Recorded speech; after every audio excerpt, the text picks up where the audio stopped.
Hello, everybody, and welcome back. I'm Jester Borris with I Want to Be a GM, and this is D&D Through the Ages Part 3, The Fighter, Chapter 2 Basic Box, or the 5-box set.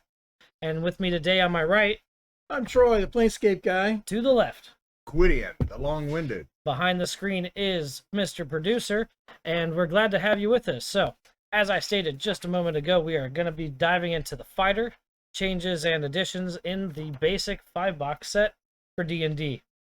Troy, what was one of the first things that we see here? It's one of the things that you enjoyed. You got two books. I got two books. One is for the DM, one is for the players. They finally took a lot of that information that was just haphazardly printed in 11 different little books, and they put them in an organized fashion. Oh, that ain't right. Now, Well, here, this is some of the things that's fun. You know, in the 80s, you could go and when your boss wasn't looking, and you weren't Xeroxing your backside. That's right. But this is what the character sheet looks like. It's much simpler than what we would see today. But the division of Originally, they looked like this. As a matter of fact, that's an expanded version of somebody that actually was how many possibly times did gonna live. how many? Oh, possibly. So he Because it was on 3x5 cards and rarely got to this point. yeah. So, we start to see separations in player information versus dungeon master information. But one of the things that's nice here is that everything, as Troy mentioned, is together. So, when I want to go put my character together and I choose the fighter class, because why wouldn't you? It's all together. There's our fighter. You got a whole page of description instead of just anybody. So, An we entire page. started with a Which D6 for hit points. We got expanded rules for D8. Where do we start here in the red box? D8 for hit points. So we're still a D8 for fighters, D8 hit for points, hit points. on the Plus Constitution bonus. Our armor and weapons and special abilities. Fighters need no special abilities to survive. Their great strength and hit points, strong armor, and many weapons make them a powerful character class. There's Powerful. already more words than what we got out of the white box.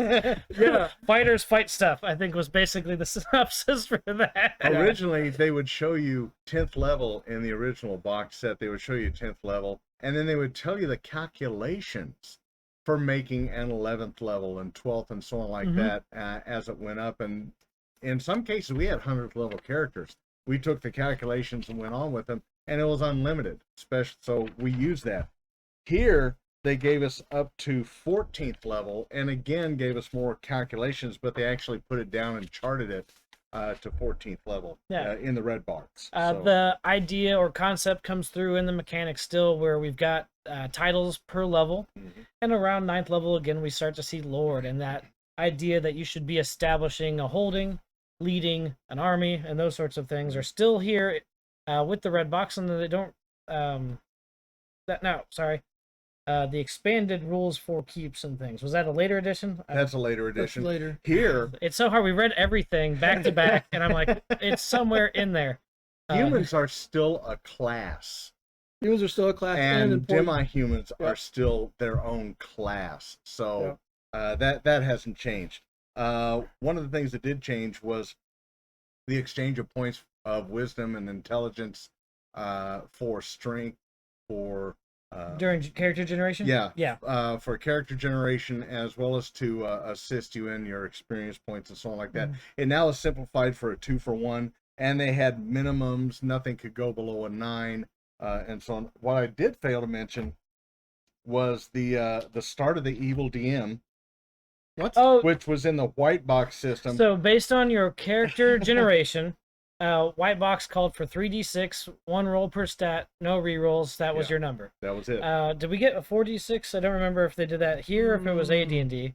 But it was still, still had the possibility of some low rolls, and those characters were called Hopeless. hopeless characters There because was a hopeless character heading in the original system that says sometimes a player may roll up a character who is below average in every ability, or who has more than one very low 3 to 6 ability score.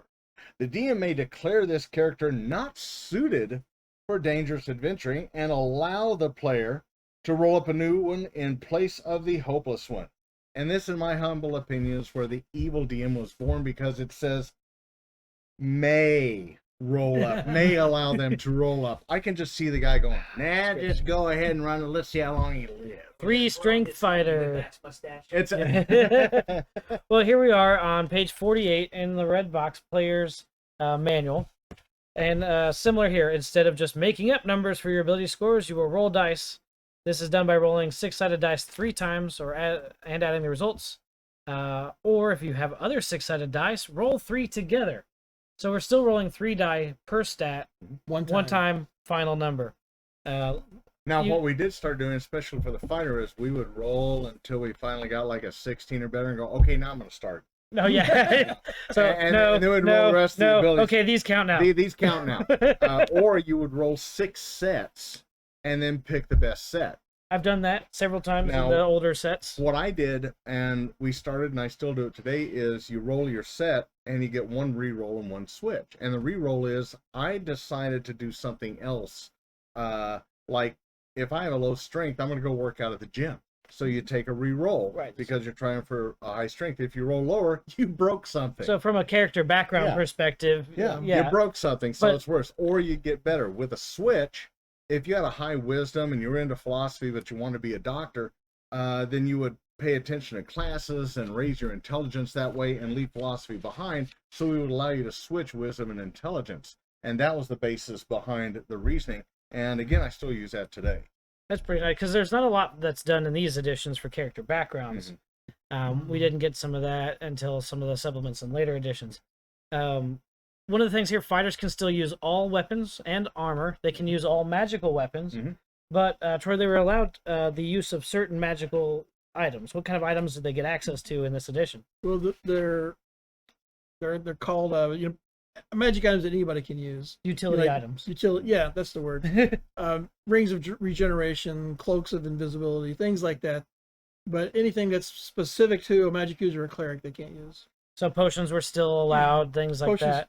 Oh yeah, in White Box we couldn't even use those. No, because it was magic. On the original, it was magic, and well, here's the you wanted armor or a weapon. You wanted a potion because 5th edition's long and short rest has got all this around it, but it's well improved. A Red Box fighter would love to take a long rest because natural healing, a day of complete rest in this era of D&D was 1 hit point.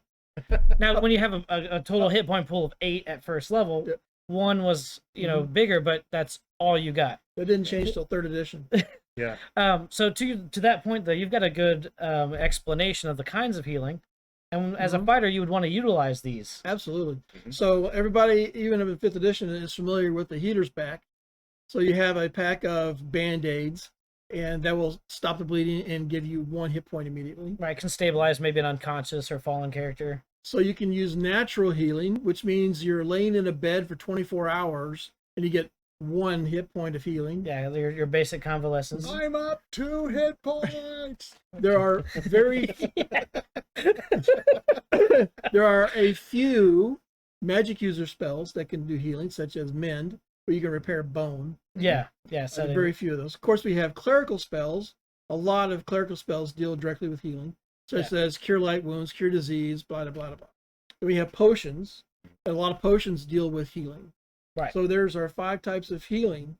So familiarize yourself with that, fighters, because you're still going to be on the front lines, and you're still going to need to fix those boo-boos. Yes. You want to know who's carrying the first aid bag all the time. Yeah. So clerics really became important in the Red Box when they were expanded and the spells were expanded and so on. They were always important. But something to know for you fighter players out there is that your cleric buddy still doesn't have any spells at first level. No. They don't get spells until 2nd level. Yeah. So force them to go and pick up the apothecary satchel, put it on their donkey, and hit the road. But they could wear, armor and take a weapon. So they were one of the guys up front anyway. They just couldn't heal like that. It wasn't until 2nd level in this edition that your cleric backup would be able to start casting divine magic. Nothing can destroy your enemy's morale faster than a combat cleric who is spouting biblical phrases at them as he's killing them. Yeah. It would completely destroy enemy because morale. there was morale. They had Yeah. morale they had to roll. So, yeah. that covers some of the basics in Fighter. Did I miss anything? We've got D8 and hit points, D8 hit points. all weapons and armor, some all magical weapons, and then now some utility magic items. And in the red book, we're starting. They have a description here of order of combat, and we're going to start with rolling initiative. It says, and we're going to roll a dice 6. Now, wait a minute. Before you have the combat, You had the dungeon crawl. you got to have the dungeon crawl. So This is actually out of the book. this is out of the book. The DM rolls for wandering monsters. Oh, I'm sorry. D1, Yeah, here we go. 1d6. Yeah. The other party- book, the one of 2 books. The party moves, enters the room, listens, and searches. That's not how I do it today. Oh no. You know, and so it's a little, yeah. You walk into the room, you Yeah. listen, then you search.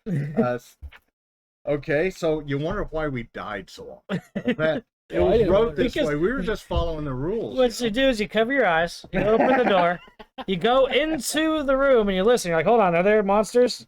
Stop breathing, stop breathing. No, wait, what do you mean you stop breathing? Who's breathing? and then you look, and the monster eats you. My mom says I can't play with you anymore. So if the monsters are not encountered, the turn ends. And so If- that's based on. So does that mean Just party there are moves, enters the monsters, room. or No. if you roll and there are no monsters? There's on no the- monsters, so then- the DM rolls for wandering monsters, 1d6. If they are encountered, the DM rolls for the number appearing. So now he's rolling. So, This all Troy, happens. see if you can find real those time. tables. Yeah, because The they had DM tables rolls for all this. 2d6 to check the distance between the monsters and the party. Then he sets them up. He sets the figs up. The DM then rolls 1d6 for both the monster and the party to check for surprise. The DM rolls that. On a 1, there was a surprise on one side or the other. The DM and the party roll 1d6 for initiative to see who moves first. DM rolls 2d6 for the monster's reaction. This is what I love. The party and the monsters react. If both sides are willing to talk, the DM rolls for the monster reaction and initiative as necessary. If one side runs away, the DM should check the chance of evasion and pursuit. If combat begins, the DM should use the combat sequence, which Troy's going to explain, Yep. to handle combat. Then you end your turn. When necessary, the DM should check the character's remaining hit points, whether or not they need to rest, any changes in the party's marching orders or possessions, their encumbrance, their sources of light, the duration of any spell in progress, and the total time the party has spent in the dungeon. And as you can see, murder hobos were not exactly encouraged, and having the DM make sure that she wasn't setting the party up for a TPK was part of every turn. Now, any of you out there that are DMs and GMs, you know it is our job to make sure To kill the that- part. Oh wait. that the party lives without them knowing we're helping them. That's our whole purpose. It keeps things playing. That explains why all my unless guys your died. girlfriend broke up with you, then kill her character and just watch everything fly. There was more to normal play, and had to include all combat rules. Unfortunately, again scattered throughout the books. Well, this I is actually. love the monster reactions. 2d6 on a 2, immediate attack. 3 to 5, hostile, possible attack. 6 to 8, uncertain, monster confused. 9 to 11, no attack, monster leaves or considers the PC's offer. Now, on occasion, you would throw meat to something just to see if it was hungry, and that's why it was attacking you. You don't see that today. That's like not one of the options. Keep it as an option even in today's game. And it's sometimes very uncomfortable for an individual or an entire party. The 12, enthusiastic friendship. That was scary in itself. Enthusiast. So- Enthusiastic so- friendship.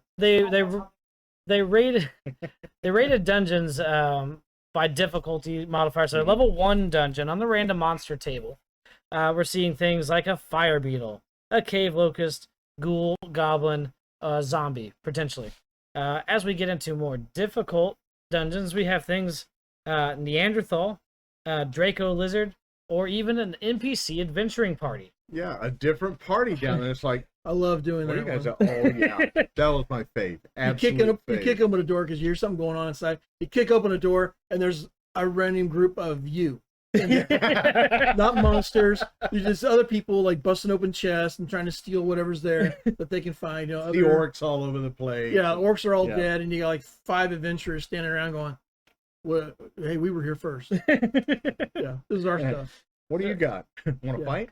Well, we get down a little further here. So bugbears, carrion crawlers were always kind of scary. Oh yeah. Ogres, shadows, and more undead like whites. So pretty interesting table. This is the back cover of the Dungeon Master's rulebook in the red box set here. Again, a lot of different tables you could utilize as a Dungeon Master to modify the way your dungeon crawl went on the fly. Of course, we tend to encourage planned encounters because we tend to encourage storytelling. But if you are doing your old school dungeon crawl, the rules are there to help you sort of, what do you find in this ancient cave? What has moved in? What's there? What's And it was at the moment. Everything was random Mhm. at the moment. And that's what set up a really bad habit of you fight, you kill, then you check for treasure. And you Yeah. find this wand of fireballs that was on the mind flayer or whatever it was and goes, wow, he didn't use that against us? Fully charged? Okay. So, you know, that's one of my pet peeves. Roll for treasure on your encounters before they encounter your party. Yes, But absolutely. that was not part of this. It was absolutely all random as Yeah. you went. One of the things I really liked about the Red Box was they introduced a solo adventure. Oh, right. So That was awesome. So now you could learn how to play on your own, figure the system out, and then have others come over. I think it's inside. is it actually in the book? I will see if I can find it. I forget what it was titled. It probably is. It's just I features don't and think it was in the it was in the DM guide There here. it is. So here's the Indian adventure, yeah. okay. So it's actually in the first part. Why would it Yeah. be in the front? It's easy to find. I'm not this- used to that. This is this has a that's couple of stupid. pages of Yeah. explaining to a Yeah. new DM how to run a Your first game game. Yeah. and all your technical things you need to know behind the screen about monsters, treasures, weapons, combat to hit, spell saves, all the technical stuff. Yeah, and then of course you got to remember that the style of play in this era was a little different than what we expect to see when we sit down with a 5th edition game today. So a lot more dungeon crawl, a lot more hack and slash. We had some differences in terms of the magic that was available to us, and then of course as a fighter, we're still going to be on the front lines. We got a little bit of a beef up in those sorts of things, but you know, if you were a human and you had to carry a torch, there were some different challenges that you had when it came to being in this edition because of the style of play that was expected and popular at the time. Yeah, coming up in the next in the next box, they had a lot of information on the hirelings, which started coming up, and that's you would hire somebody to carry the torch, carry your stuff, but you also had to protect them. You know, Yeah. plus your mule, and they had new encumbrances for mules. Guys, I rolled on a carrion crawler and it ate Steve the torchbearer. That's right. Did it eat the torch? Is the torch still Or, okay? you know, encumbrance rules were still in effect here, and so if your treasure donkey fell down a pit in the cave, Troy, your how many treasure. goblins or how many ogres does it take to eat your treasure donkey? Usually just one. Just one. one. Yeah. So It depends on if they're going to make a barbecue out of him or if they're just going to eat him raw. But yeah, that's never good. So what came out here? We got the next. So obviously the basic set, red box. The next set, blue box. This was called the expert. Rule set. Sorry. This is only one book, but it is divided into player specific knowledge and DM specific knowledge for the rules expansion. And one of the, Again, more maps, more yeah. So more This has games. an adventure in it as Yep, well. has Yeah, an adventure in it. Love that. So this is something else that Gwydion mentioned earlier, that this was being printed at the same time we were still getting some of the expanded material in the white box set. This is the expansion on the basic play of the white box. They were also printing AD&D. Well, So at the same yeah. time, so this was considered basic, and it yeah, was I this think by the direction. time we got to the teal, AD&D was this direction, and Yeah. everybody kept going for like 20 years. So this was going plus everything, Yeah, and then the basic D&D. AD&D was completely so separate. we do know that there was a lot of concurrency between these different Mhm. things that we're talking about. We've just chosen to cover them in this way, so it keeps us sort of consistent, not necessarily. And not really straight, but So Yeah. tell us a little bit about what came out in the expert rules there, Troy. So, besides more spells, the fighter is got a little bit more. So we got some Not- expanded fighter. Not Looks very like- much. So we're still up to 14th level. actually it went up to 36th level. Yeah. They would The express up to write-ups 36th talk about when you level. get above 14th level, you add this, add this, add this. Right. So that they go on and on, on and up. So they talk about lance and spear combat. Mhm. If you're going to fight from horse, Okay. so you first have to have a horse, and then you have to know how to ride it. So that's a whole skill set in and of itself. Yeah, fighters may advance up to 36th level. Oh, right there, right down the page. So It's first that's thing up. expert rules, page 10. Top left, fighters may advance to as high as 36th level. Oh, just- Rapid advances, both in combat ability and their amount of hit points, make them natural leaders for the normal human settlements. So anybody out there has a question about anything that we're going over, now's the time to do it, because we have all the books right in front of us. Yeah. So you have a question about anything, don't hesitate to type it in there to Twitch. Here in the expert rules, titles were all the rage. Oh yeah, they were Uh, introduced in earlier, but now yeah. they're really the big deal. 15th to 25th level, you were a lord or lady.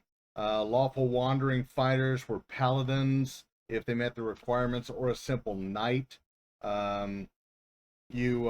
So as you gain more levels, you actually gained a title, and Mhm. people as they played started looking for titles like the hero of Knobnoster, which I don't know why you would want to carry that title with you, but people started doing things in these campaigns and looking for titles because they were putting them down here. It's like, well, they're important, so Right. we want to separate ourselves from everyone else. So they do have one little variation of that. So up to this point, if you're 9th or 10th level, you're going Mhm. to build a fortress and Mhm. all this kind of stuff. So here we see a fighter with enough money may build a castle regardless of level. Mhm. Oh wow. When a fighter reaches his name level, the character is eligible for selection as a baron. So they're letting you not have to go by that 9th level, 10th level limitation. If you got enough money, anybody that spends a lot of time in a dungeon, you're going to have a pile of treasure eventually. I'd like to see the level 1 fighter that did kill that dragon. Now, if you were a thief and you had the money, what did you have to build? So this is actually an interesting question that Gwydion's bringing up, because by class and now subclass, Mhm. what you were expected to do changed. So fighters would get castles or keeps along those lines, but thieves needed hideouts, dens, they were the highwaymen and this sorts of stuff. Mhm. Yeah. But paladins would end up with either churches, cathedrals, or similar Strongholds. right, similar to what clerics would end up with, Mhm. with a slightly different focus because they were martial and not theological. But an interesting change here, definitely in the expert rule set. And again, part of the themes of Dungeons and Dragons in this early era, to be able to build your character up and go from, chasing that lost cat or helping clear the basement from some dire rats that are going to kill your 1d4 mage friend. And then you get into Stop reminding me that. less problems of the innkeep and more problems of the county, Mhm. problems of the realm, problems of the kingdom. That's You're- where the paladin came in. They took orders from the church, and they had to Yeah. help anybody that asked. And so on the fighter, we were mercs. We could do what we want. And Yeah. negotiate, for fun. Spider could also become an avenger if they were chaotic. So in this Which was like set, sort of the antithesis to the paladin, but not an anti-paladin as we Yeah, know the- them now. the paladin, let's see. Paladin had a different name, I thought. Is George. George the Paladin. I could be wrong. But yeah, there was the fighter was an avenger, Yeah. and so now you could play a chaotic character, You could also hide yourself as a chaotic character and Oh, backstab your own party. That one paladin wasn't expected to show up on a battlefield that day. His name was Surprise.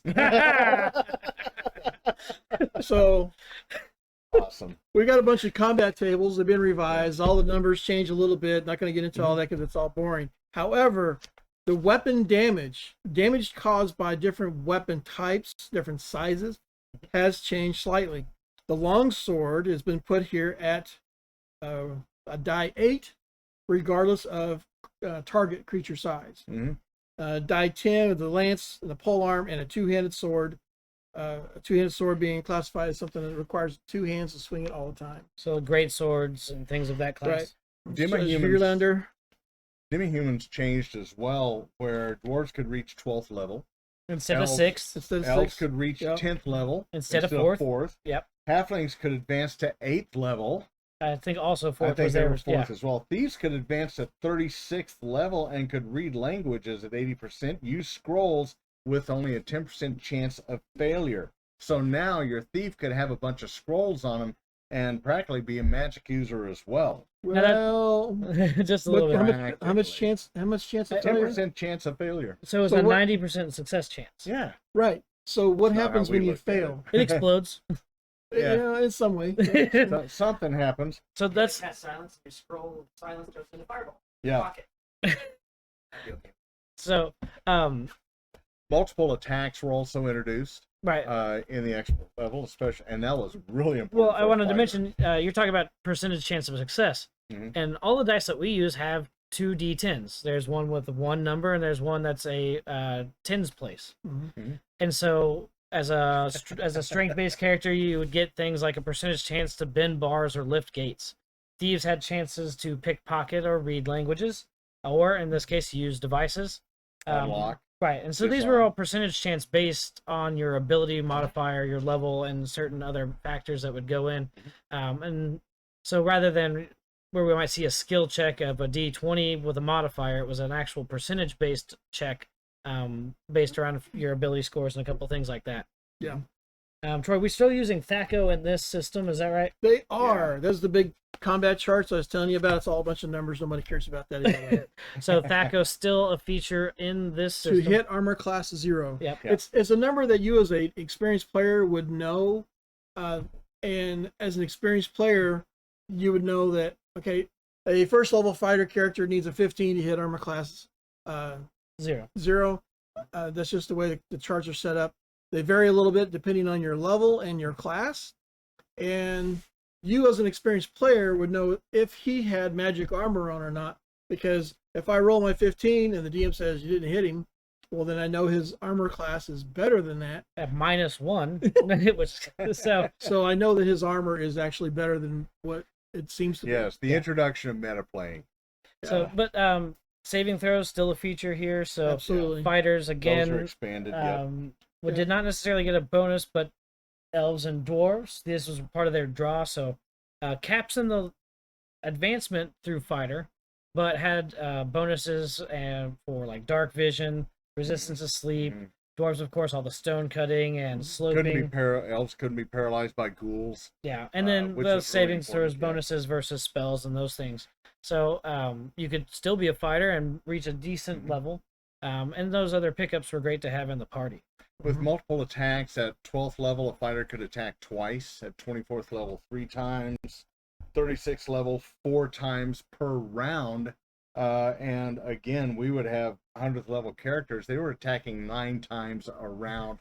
So just walking and mowing down skeletons, or orcs in some area, and then going, okay, it's your turn, and going to the next guy that was 100th level. I kept it easy and cast Fireball. Yeah, now those spells, the Oh. spells changed. I know they did. And the damage effect, it was no longer the catapult damage of this area is destroyed. You're in a dungeon. The levels collapse down upon you and your party, having destroyed this entire Yeah, level. no one's ever been mad at the fighter for accidentally nuking the party. Yeah. So remember, play the fighter. Yeah. Wow. We got some Anything else addition. about the blue? Well, they had a lot more details on castle construction. Here, That's what it a was. Yes. lot more detail on the castle construction. Yeah. So Yeah, expert you Ways to rules. spend the money you were hoarding. You had to get a permit first. Yeah. Yes. But this actually, if you guys haven't seen it and you want to introduce this into your game, the expert rules here in your basic set has a very good layout of different logistics that are required, land, what's available on that land, what are you gonna have to How to import, construct, export. Yeah. populate, defend. It had all the aspects. It can get there. into the nitty gritty, and Yeah. it's really good. It can go as little or as much as you need. This would be a good Mhm. supplement if you want to add that into your games. Would you Terrain have that effects on player- movement. You have that so on player and that so wants to forth. build the stronghold and have 200 people working for him. Yeah. That really helps you. Like I was mentioning in the original series in ODD at 9th level, when you built your stronghold or your castle, you actually got income from it. But everybody learned that after like the year of getting money coming in, it wasn't enough. Well, taxes. Yeah. It was not enough to actually hold and keep the thing going.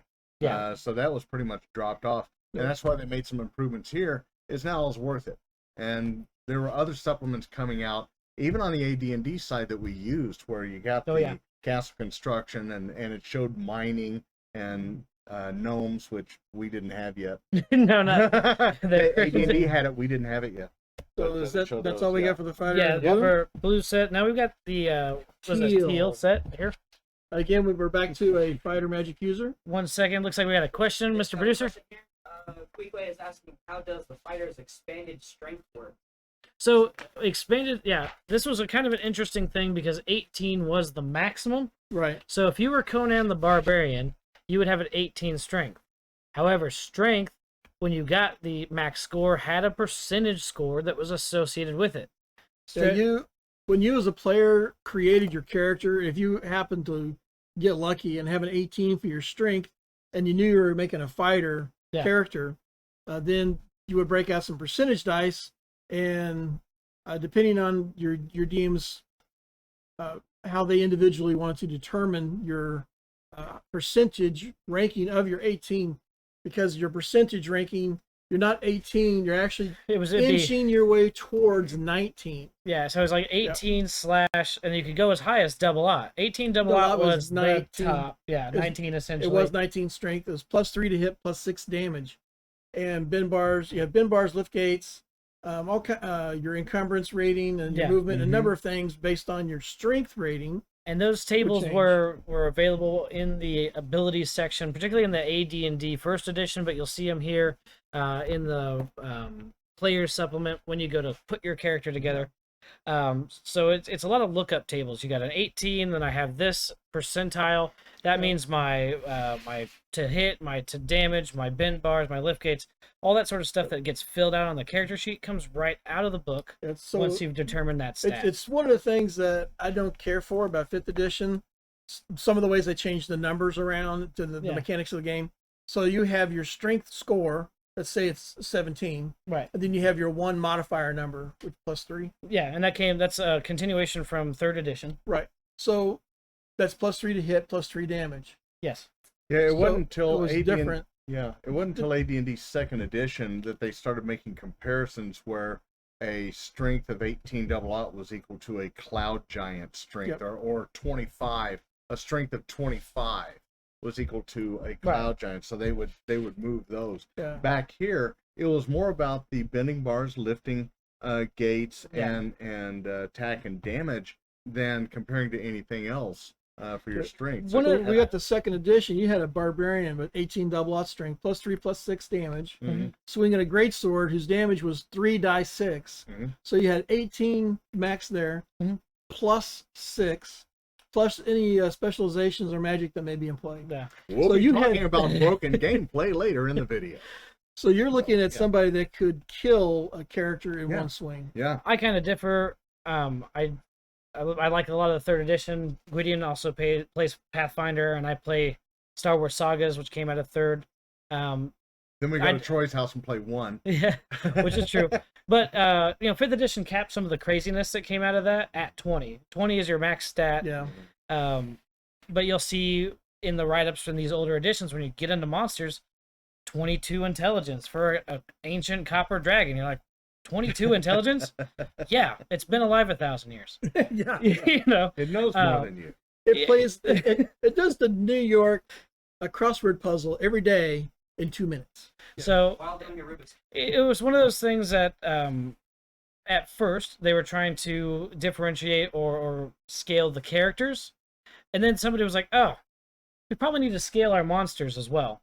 And particularly as we got, you'll see here, we're breaking into higher level campaigns with broader implications outside of now even the kingdom, the threats to the world, threats to the multiverse.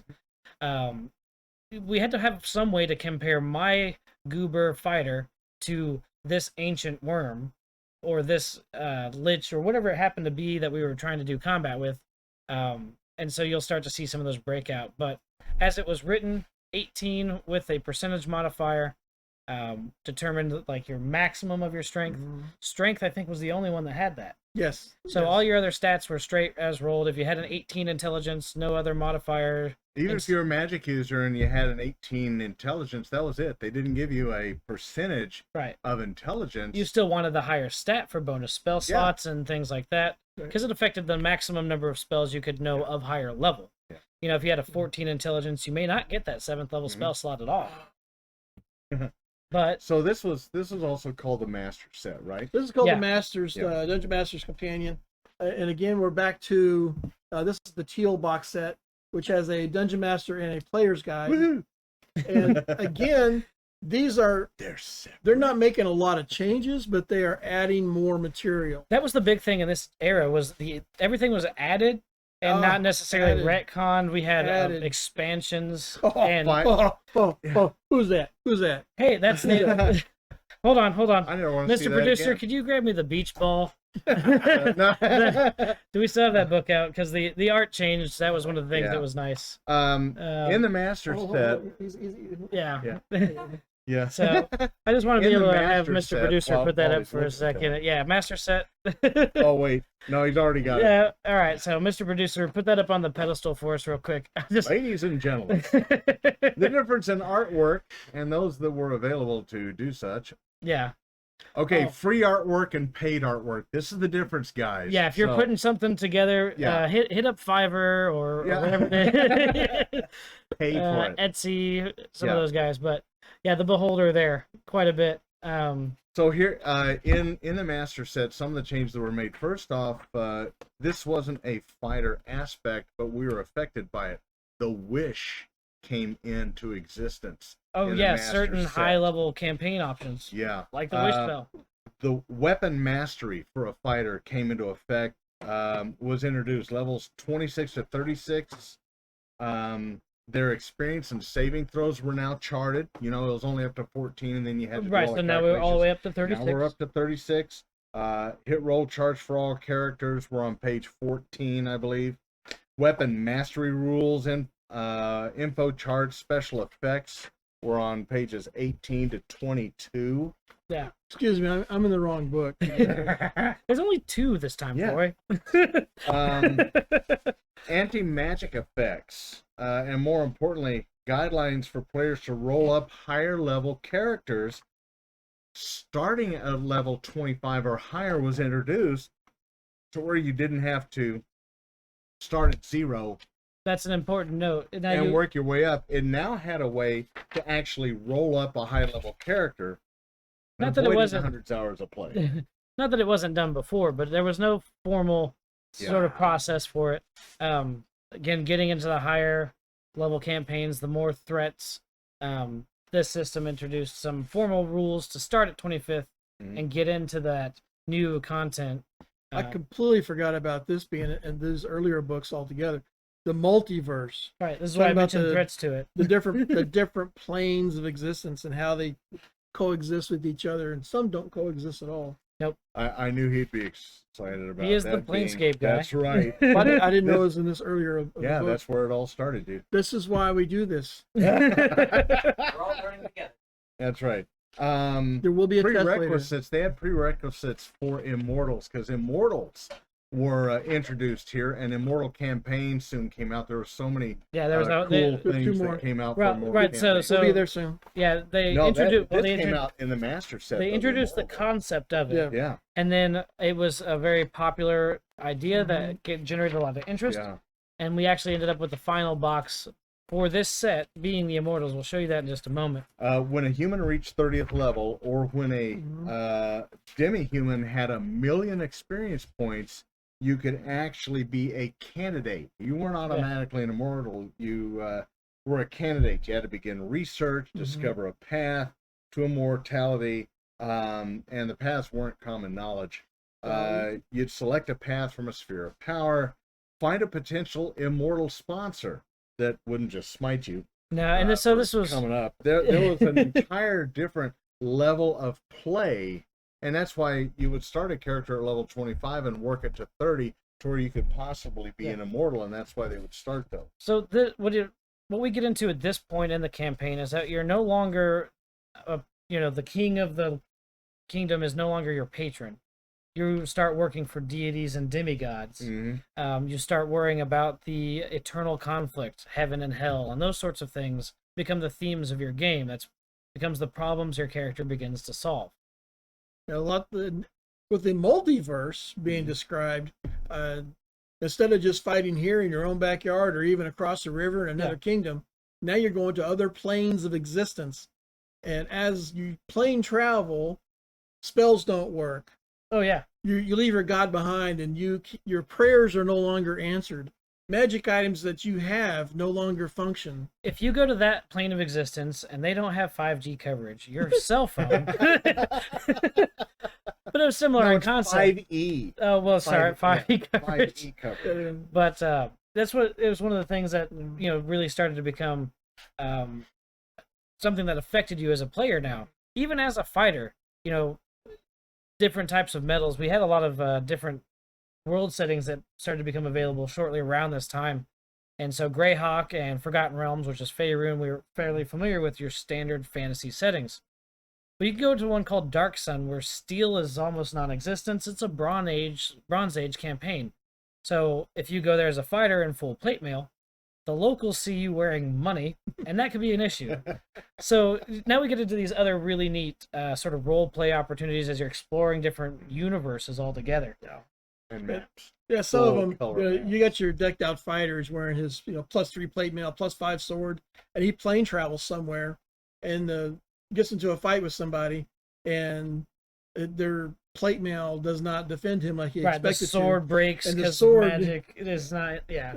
You're finding out that what he thought was awesome equipment, it just turns out to be junk from Walmart. So, And but this definitely has a lot more expansion stuff in it. It just keeps building on top of everything before it. yeah, so It's wonderful. the so not the expert, what they call this again, the master set. Yeah, No, the master's actually the black. Oh, okay, sorry. that's right. That's right. Him the black. They had so many sets. did. No, Companion set. black. It's those books that are just back It's there, just two Mr. books. Producer. Yeah. So, yeah, these are the masters are black. So Master DM and Master Players. Yep. Additional high level options here. A lot of cool creatures were brought out in this, Yeah. I remember. This So, is your high something- levels weapons. A lot of stuff to descriptions, swing a spell sword at. descriptions. Designing adventures was categorized. Yeah, that became a bigger focus as we started to get into this content. Now we're moving away from the dungeon crawls of earlier. Yep. And into those more story focused fantasy sort of world settings. that- Combat tables were comprised and tightened right. again. So a lot of that sort of stuff. And the Isle of Dread, another adventure. Yes, yes. And that was one of the things that was cool. A lot of these So, books. We've been through 5 colors, right? Yeah, Pretty because close. nope. So 4 here. We There's talked 4. a little. We teased the Okay, wait a minute. Immortals, but now we've got, The basic D&D box set. which is weird because it was the Yeah. 4th box in the release of these sets. But it was interesting. It was a rewrite that Mhm. took a lot of what was going on here, and again to Gwydion's mentioning a lot of the things that were happening in the community. So Dungeons and Dragon Magazine, and a lot of the other magazines that were out there.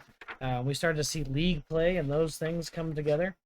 And this basic set took all of that and sort of codified it into one, streamlined it, because we had a lot of new interests. As these things were getting out, D&D was actually beginning to grow, and this was envisioned as a place that would take all this and sort of be a starting point. So I do want to mention tomeoftreasures.com. Tomeoftreasures.com. Fanzines. You'll see about 370 plus fanzines from the era. It doesn't show the grimoire, but there was only 2 issues of it, but it had some influence into the system just with those 2 issues. But check them out, look at it, and kind of click on some of the fanzines and see what was out there. Some of them are still around today. So just like today's 5th edition has a box set, that's a basic set, that's what this was back in 1978. So everything up to this point, it puts in here, there's material for the players, material for the dungeon master, there's monster descriptions, there's treasure descriptions, and even an adventure in this mere less than 100 pages. So this was the basic, get everybody to play. Yeah, and then You've so got everything- War Machine in there Yeah. that taught you how to do large scale battles without the miniatures. Where's the Oh, fun that in was this was this one. that was the one Yeah. before, yeah. So the teal set did I'll War want to Machine. make The that, teal set went back to War Machine, which is Companion set, basic yeah. miniatures, large scale Yep. battles. And so we get to my favorite one, the Immortals. Does not come with its own Queen soundtrack. I asked him.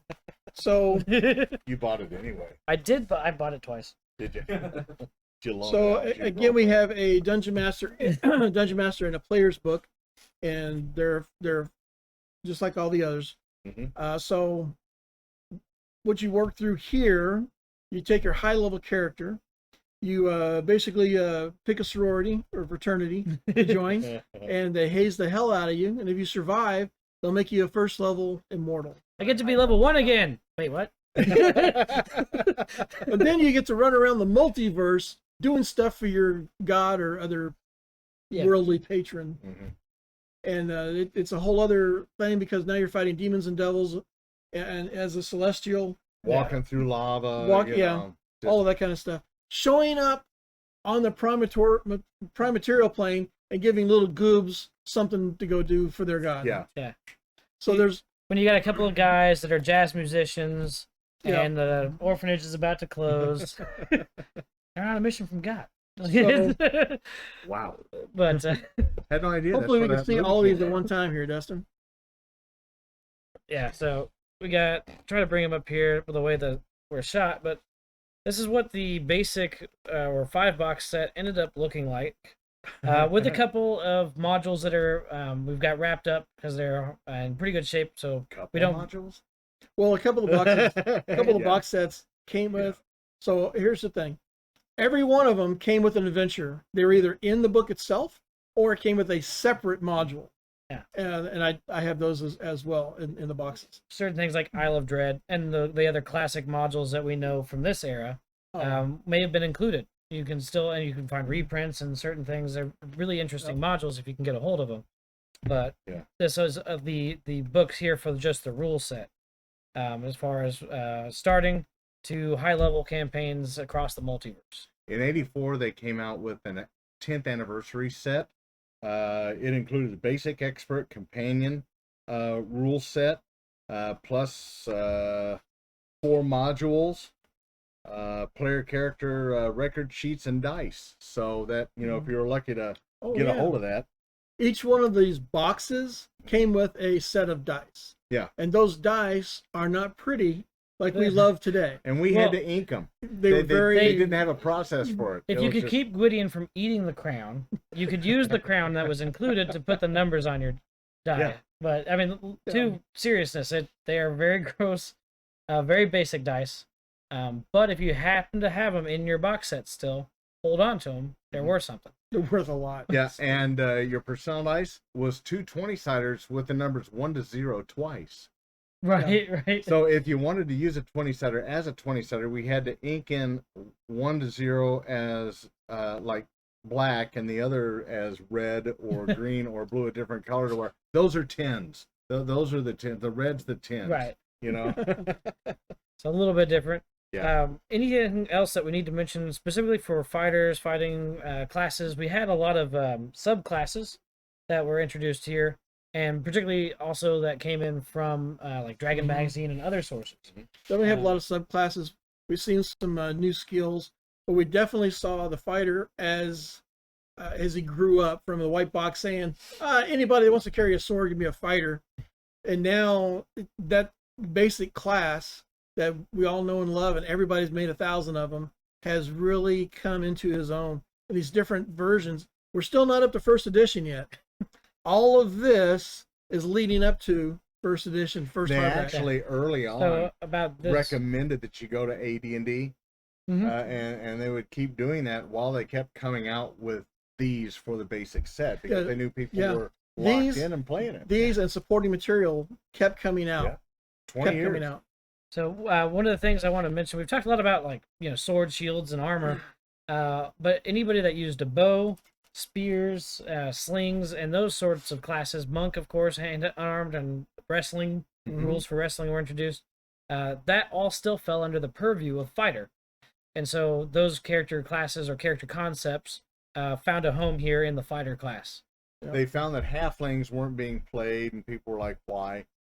So they actually strengthened them in the companion set. They strengthened them to where they had bolas, blowguns, and a lot of advantage with the bow and arrow. They couldn't raise a lot of levels still, but they had additional abilities that matched the dwarves due to their stature, for one. And like elves, they got additional resistance to dragon breath. They received resistances to magic, where half damage from damage causing spells or spell-like effects without the save. It So was that's a already pretty half big one damage. right there. Saving gave them a quarter damage. So now it's like, okay, now I'll go ahead and play a halfling Right. and be able to maybe survive. Yeah. I'm still going to be in the middle. In later editions when they started to do stat bonuses based on race, the dex bonus made halflings really viable as your thieves. So we see the halfling thief come back around.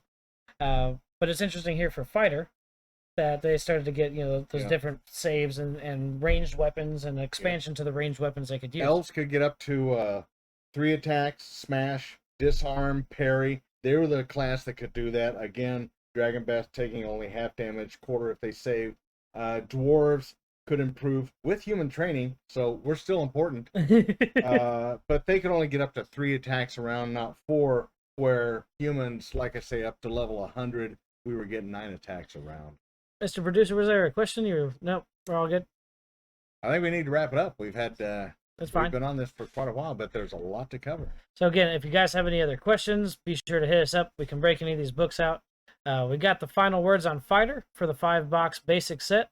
So what we're going to do now is take a quick break out first edition Advanced Dungeons and Dragons, Troy's favorite, and I've got you're first and second, whatever, Troy. But we're going to break those books out, come back, and explore Fighter through first edition Advanced Dungeons and Dragons. And I'll see you on the other side of the break. This is Jester Borris for I Want to Be a GM with Troy, the Planescape guy. Gwydion, you know me as the long-winded now. You didn't before. We'll see you in just a minute.